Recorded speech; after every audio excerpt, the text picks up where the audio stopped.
Hey, welcome back. Today I had the opportunity to go out to my garage in Jeanette. Had to take that Jeep and leave it out there because I'm going to be taking it down to Washington, D.C. in a few days for my daughter. So I went out, got this out. It was 60 degrees today. So it is a perfect day to take a look at this 84 Pontiac 6000.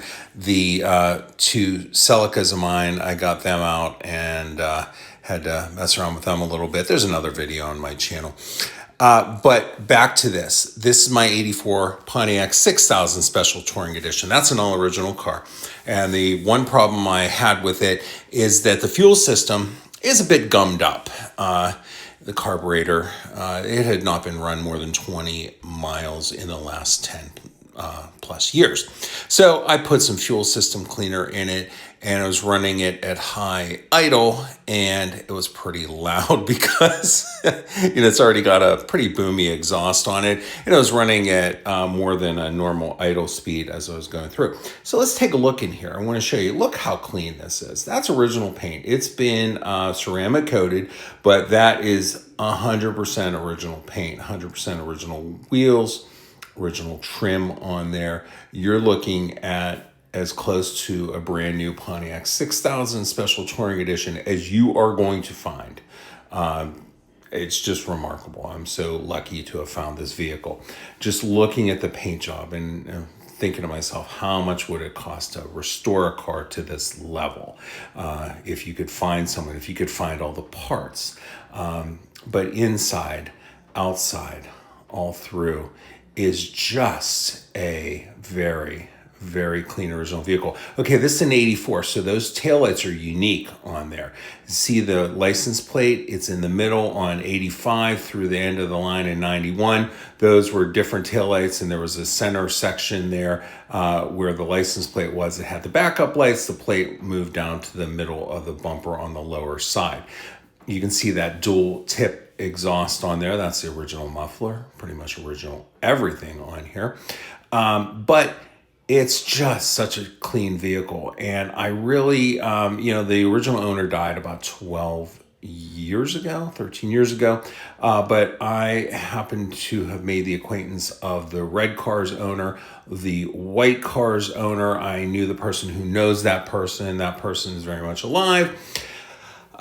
Both those vehicles were routinely driven. The white one only has 60-some thousand miles. The red one was driven a lot more with 135,000 miles. This one, this STE, had only 37,000 miles, and not very many in the last 20 years. That's a 41-year-old vehicle, and as clean as can be. And there's something to be said for those other two because they received a little bit more regular exercise. But we'll get this one back. I want to get this car reliable to, go on the highway, take a ride. Going to drive it a little less than these, to be honest with you, because this is such a remarkable, unusual car. And honestly, these Celicas, I have a very good shop that works on these vehicles for me. And if anything does go wrong with them, well, it's easy to take them up there and,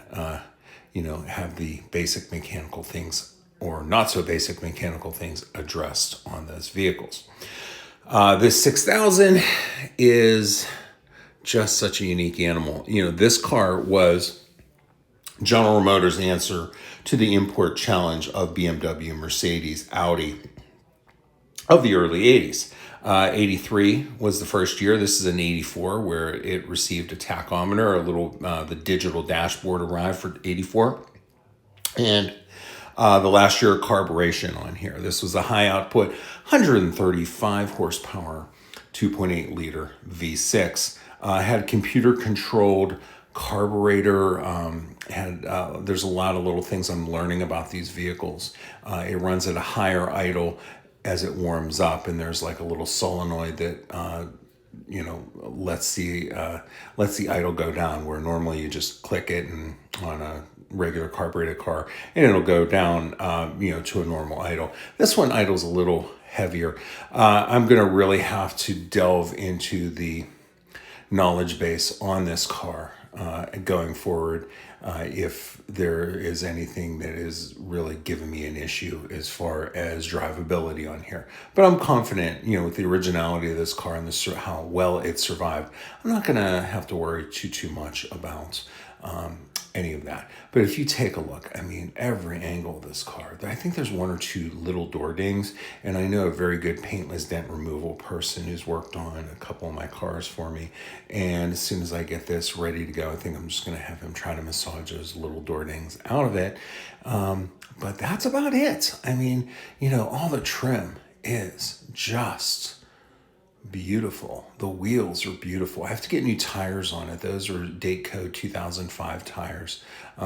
Was aware of that when I bought it, so I was able to get a pretty good discount off of there, in part due to that, and in part due to some of the mechanical stuff on there. And it's just one of those cars that it really doesn't need much once I get all that taken care of. Now, those trim pieces, the badges, the 6000 STE badges, I will be working on those, detailing them, put painter's tape around it. But what I'll do here is I'm going to pop the hood on here and open the doors, and I'm going to walk through and show you everything. I had to be real careful because this car has really got warm on a hot day. Not over hot, but it's amazing when a car is running like this. It's all black, and it's so I had to be really careful opening this up. Now, those are sealed beam halogen headlights. Those are the original ones. Now, there's your original Pontiac trim on there, but those are, I believe, removable bulbs on the driving lights, and then these are Sylvania halogen bulbs or sealed beams. That was an option on most General Motors cars in the mid 80s.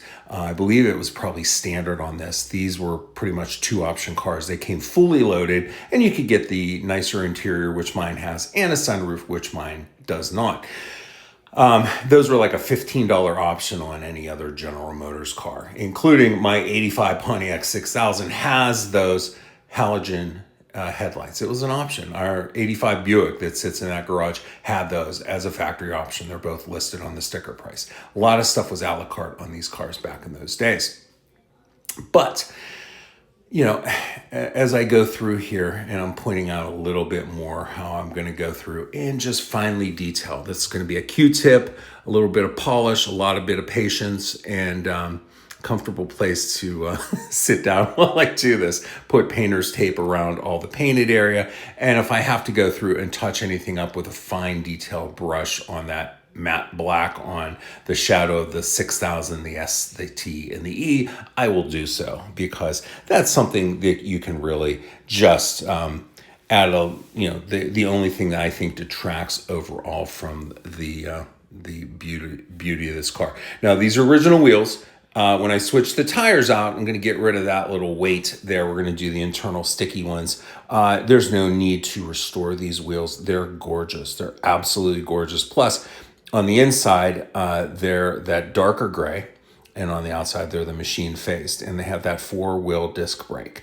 Remember, call-outs for when technology was new and novel were something like this. Originally, they would say automatic transmission in the 50s. I remember it had analog brakes a few years after this, and then, recently, hybrid. Hey, it tells you it's a hybrid. Now, pretty much where everyone's kind of assuming it's a hybrid, or most vehicles, it's not as big a selling point as it was. But that was pretty novel tech. Now take a look at this trim. This trim is just absolutely clean. I'm going to go through and detail it. Again, I'm going to go through, probably painter's tape off the painted area, go through and just polish this lightly, and just make it look even nicer than it does now. It is all original. There's no issues. It just needs a little bit of cleaning up. But if I left it alone, I don't think it would detract much from the vehicle. But you can always put a little bit of cleaning in there and make it nice. That rear C-pillar is just, that is a nice little stand-up issue. I think, they curved that in later years on the 6000, and it looked good. It was an easy modification to update the look on it. But I think, especially in this color and this model of car on the STE, I think that upright C-pillar just really works on here. This is a lot of glass area on these cars. They have a lot of visibility, in them. They're just of the era. They're such, we kind of call them these little boxy cars, but they really do look nice. They really do have coming into some sort of appreciation, basically because there's so very few of these that remain. And I'm glad to have this. So I'm pointing out right there, there's a locking gas cap.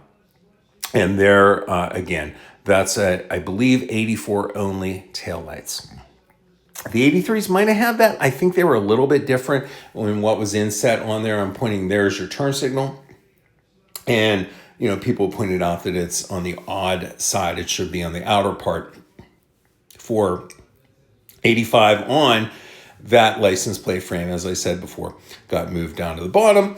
The taillights were reworked, and the center became the backup area. And I'm on here because the one thing with this, you cannot put a license plate frame in the back. And I was trying to see, like, if you had to slide down the license plate, like the 86 on, H bodies, and it doesn't have that. But it's one of those things where, General Motors, they were kind of unique with some of their features on here. But this model especially is quite unique because that was like a 1, if possibly 2-year trim pieces. The side trim, 1, or actually that's 2 years, that side trim. But you look at that and you think to yourself, okay, that's really hard. With the rest of those, the side trim went from 85 to 91, and it's hard to find, let alone 84, 83, 84 trim. So when you get into restoring one of these vehicles and you see something so complete and so beautiful, you're like, oh my goodness, just in parts alone what this vehicle could be, because that dissuades you from trying to restore one of these. You just can't order stuff from a catalog like you would on, say, a Camaro, an old Camaro, or an old Mustang or something like that, an old Bronco, anything like that. These are harder to source. These are harder to get to this level. So if you can find one that's at this level, bonus. And you look through, all the trim is so clean. The wiper arms are right on. The dashboard, the seats, the console, the steering wheel. There's nothing where you're like, oh, I got to address that. Really, right now, it's just the mechanics to make sure I've gone through everything. There's nothing loose anywhere. Nothing needs to be adjusted. Belts and things like that, but it's all the original belts. And this is why I might violate my rule of they all have to be drivers that can drive 7, 8, 9 hours on a trip, because I do have a trailer and access to a pickup truck. I might haul this one. Okay, so I opened everything up on here and the engine was running and it was really loud at this point. So take a look at the original finishes there. The gloss paint, the coloring of the metal, the different coloring of that hook there. A lot of times people will paint everything with a broad brush, your prop rod spot, your stampings, your body stampings, that original under hood thing. In later years, that was an STE specific hood thing.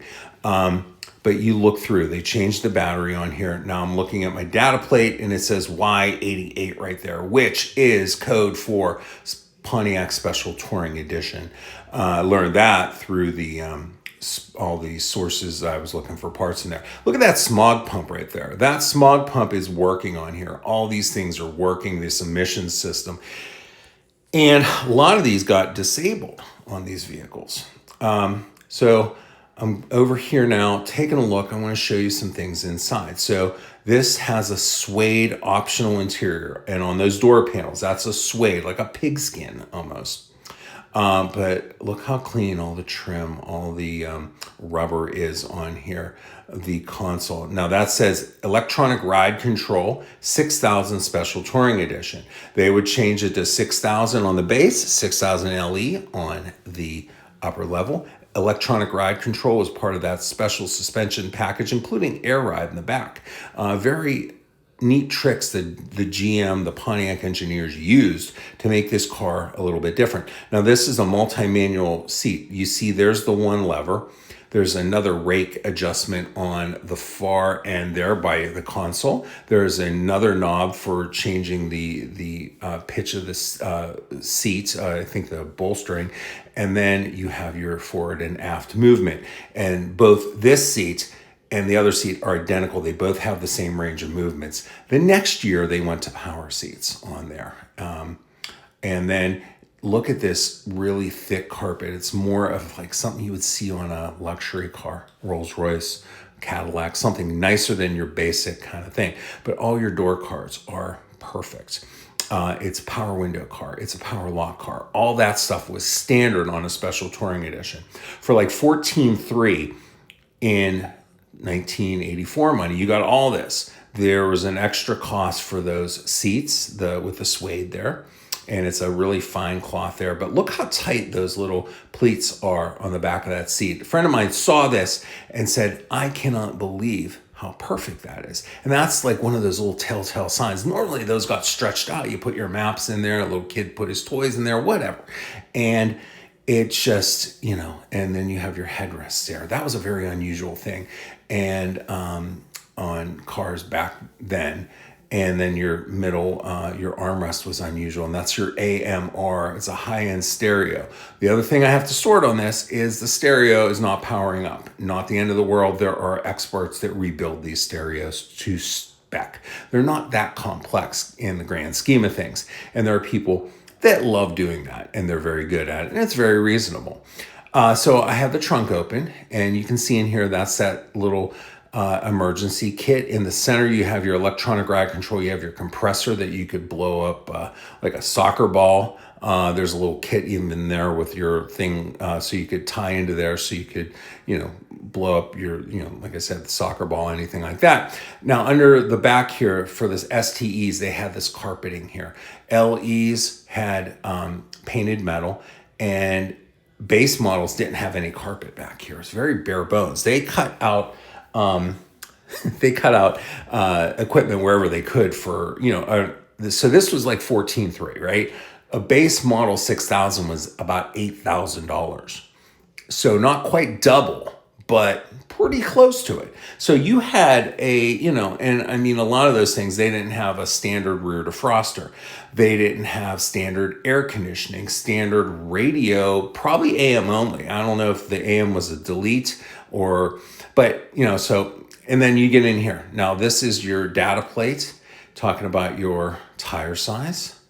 And they're 14-inch tires. And I'm going to be changing those out for the date codes. There's your Made in Canada sticker, the maple leaf. And then there's your data tag. And if you get to the bottom, it's 2G2. The first two denotes Canada.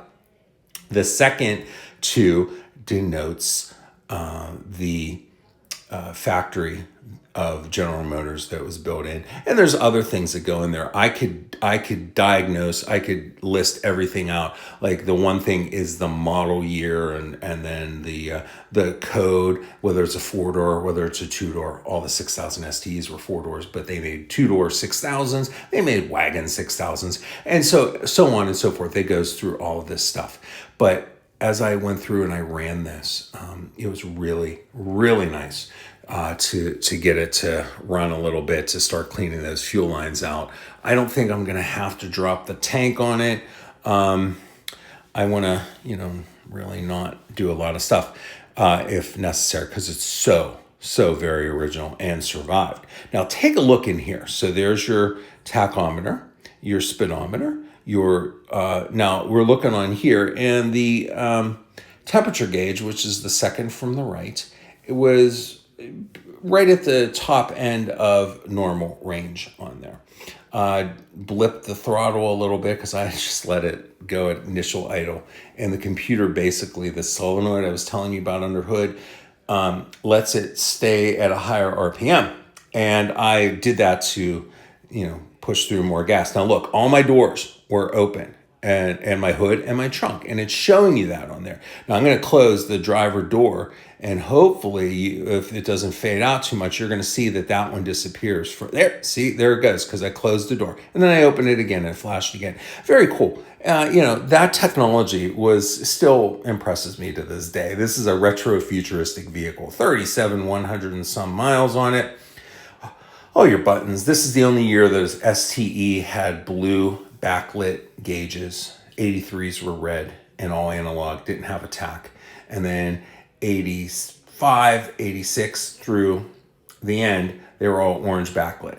But look at the power windows. They're a very unusual setup for those power windows, full gauges. This was one of those vehicles that just, frankly, was ahead of its time. This was one of the vehicles that if General Motors would have continued on and let Pontiac be the import competitor and not kind of get a little too plasticky for its own good, they would have continued to get good accolades like this. This car was a very popular vehicle because it offered a lot for not as much as the imports, and people liked them. And if they would have stuck to that formula and not gone too overboard and been a little more restrained like they were with these, I think Pontiac really would have found its niche. And you can have your wilder vehicles, Firebirds and things like that, but you could have something like this that really is like, you look at your Cadillac, V-Series vehicles. They're a more extreme end of it, but there's room in that equation for a four-door performance sedan, and that could be Pontiac. Will Chevy pick up the mantle, or Buick? I don't know. But Pontiac really did it, and they had a lot of accolades for their efforts with this car. It steered better, it handled better than your standard General Motors A-body, and for a reasonable price in the scheme of things. Like I said, $14,000 for a virtually loaded vehicle, where the competition was starting a little bit more than that, and the power is about the same. 135 horsepower was not underpowered in this. We didn't have the arms race of horsepower that we do today.